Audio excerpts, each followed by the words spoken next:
Hi, this is Rajiv. For my final assessment, I built Would You Eat It, a mobile first web app where users vote on over 100 different street foods from around the world. The app uses Vanilla JS and CSS on the front end and Node Express server with a persistent SQLite database on the back end.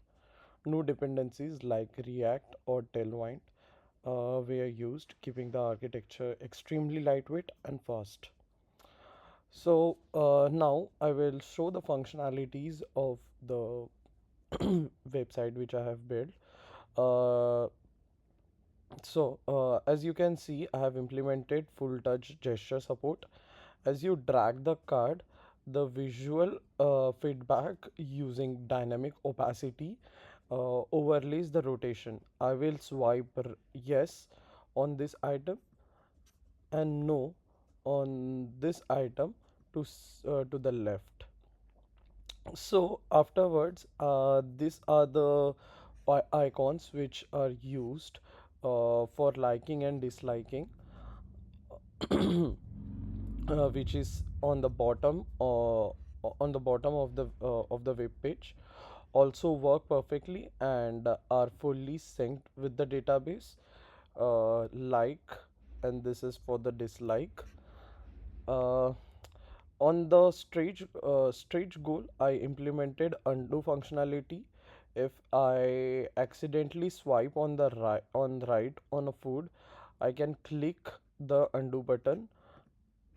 The client sends a request to the server which deletes the specific vote from the database and returns the item back to the front of the deck.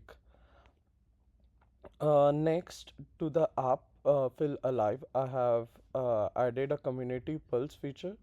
When the server fetches 100 items, it performs a SQL joint against the votes table to calculate real-time yes and no ratios for a specific for a specific uh, food, showing users how these peers are voting before they want to make any decisions. As you can see, the 100% would eat it with two votes on the food trauma. Uh, then what I have let's check out the global results. This data is pulled directly from the SQLite database, ensuring it aggregates votes across the action all activity users. So if you see at the top we have analytics banner, uh, like tracking total global sessions, overall yes nos, and average decision time in seconds, which I track by measuring the time a card is rendering versus when the vote API is called. For now you can see it's 15.7 seconds average decision. Then the results are fully sortable and filterable. For example, I can sort the results with most divisive, which uses a custom SQL query calculating the absolute variance from 50%, or I can filter down to just see food from the region. For example, like if I select East Asia, you also notice the top three dynamically used gold, silver, and bronze medal in this. Um, Finally, I implemented the matches stretch goal.